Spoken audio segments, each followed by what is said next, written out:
요즘 생각이 좀 많이 바뀐 부분이 있어서 그 부분을 이야기를 해야 될 것 같아요.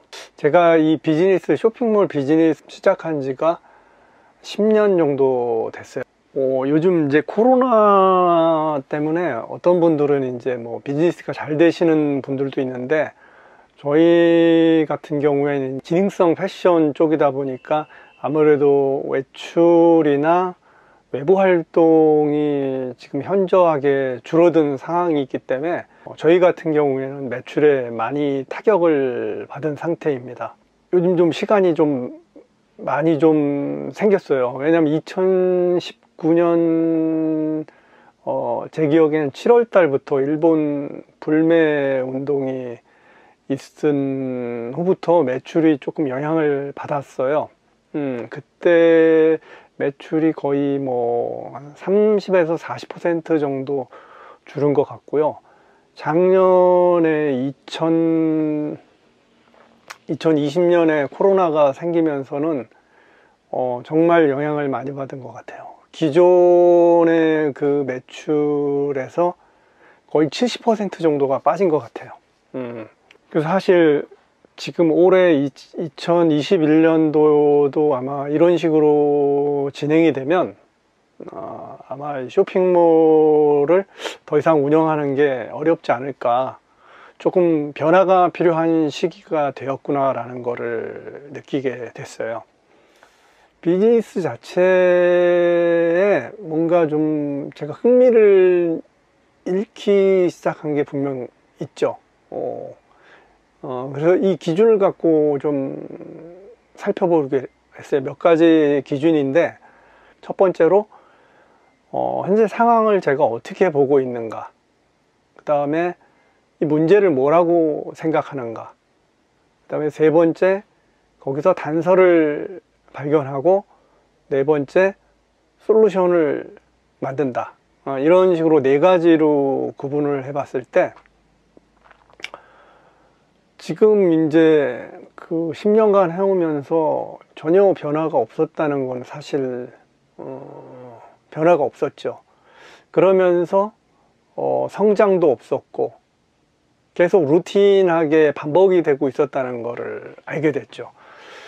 그리고 제 기억에서 굉장히 많은 오류가 발견됐어요. 제 기억에는 처음 그 2010년에 이 업을 런칭을 하면서 10배 이상 매출이 늘었다라고 기억을 했고, 가장 그때가 제일 잘 됐었던 시기라고 저는 그렇게 알고 있었거든요. 생각을 했는데, 실제 어제 정말 거의 처음인 것 같아요. 10년간의 그 데이터를 뽑아 보니까 사실 그렇지 않더라고요. 많은 분들이 이런 질문을 하실 거예요. 너는 어떻게 10년 동안 그 사업을 하면서 그 매출 뭐 뽑아보는데 5분도 안 걸릴 텐데 그걸 살펴보지 않았니? 이런 질문을 하실 텐데, 맞습니다. 그 부분에 대한 어떤 저 나름대로 회피가 있었구나라는 그런 생각을 하게 됐죠. 내가 10년 동안 어떤 비즈니스를 하면서 매출의 어떤 추이를 살펴보지 않았구나.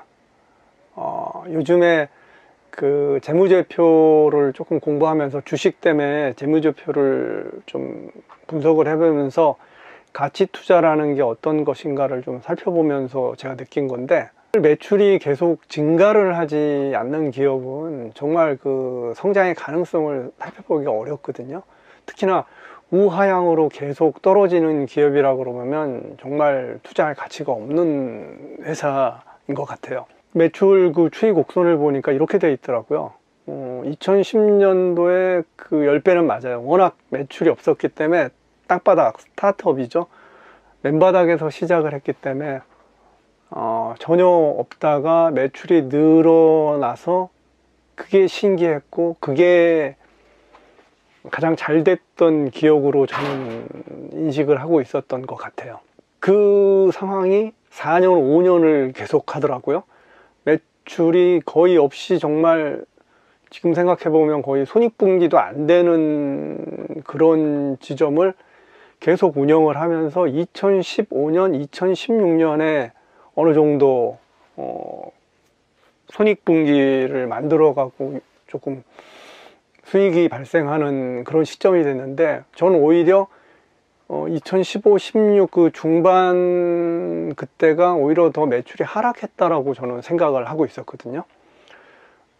근데 데이터를 찍어 보니까 그렇지 않더라고요. 그리고 쇼핑몰보다는 스토어, 그 스마트 스토어 매출이 역전하는 현상이 벌어진 게 2015년, 2016년도의 상황이었어요.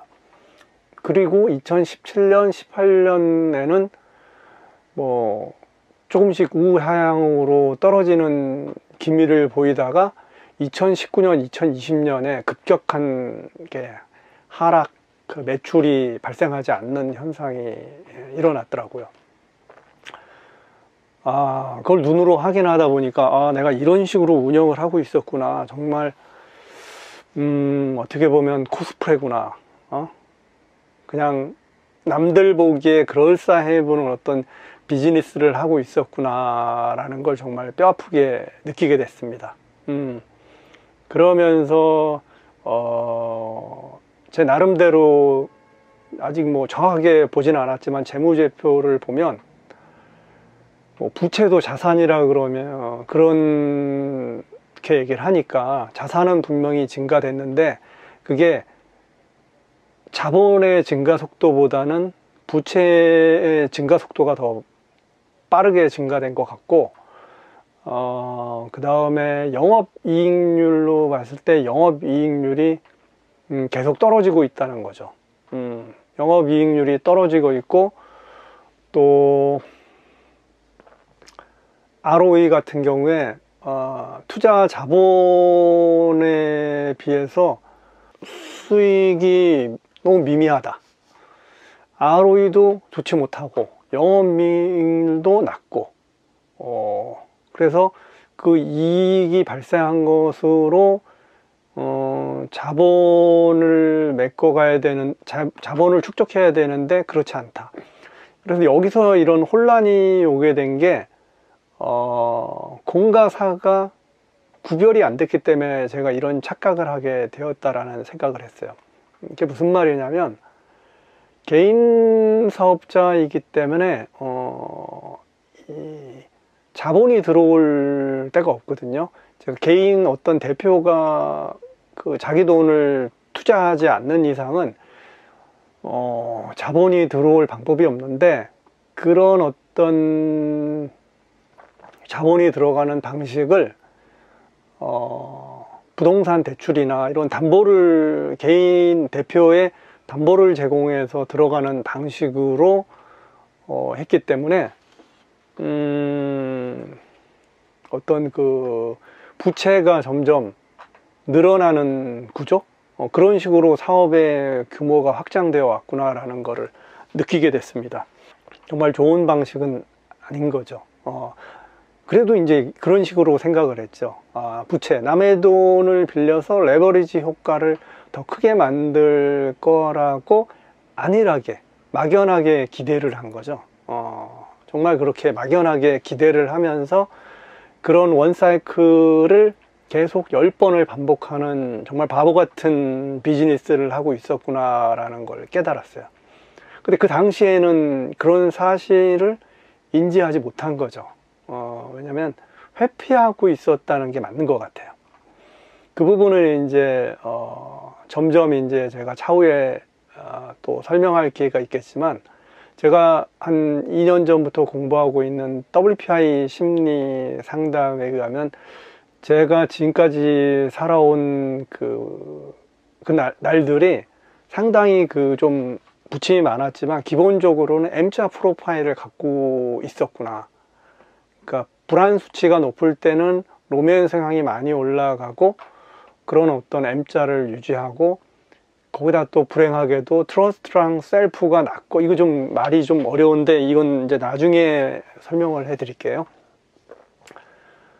어쨌든 그 자책을 하는 게 많았고, 세상의 틀에 나를 끼워 맞춰 가면서 정말 연명하듯이 살아왔구나. 그리고 비즈니스 자체의 전면의 나를 표현하지 못하고 움츠려들다 보니까 그럴싸해 보이는 것, 제 나름대로의 어떤 컬러를 갖고 있는 비즈니스 방식이 아니라 뭔가 좀 그럴싸하게 보여주는 그런 틀에 보여주는 거로 급급했구나, 그런 생각을 했어요. 10년의 평가를 하다 보니 그런 생각이 들었고요. 그러다 보니까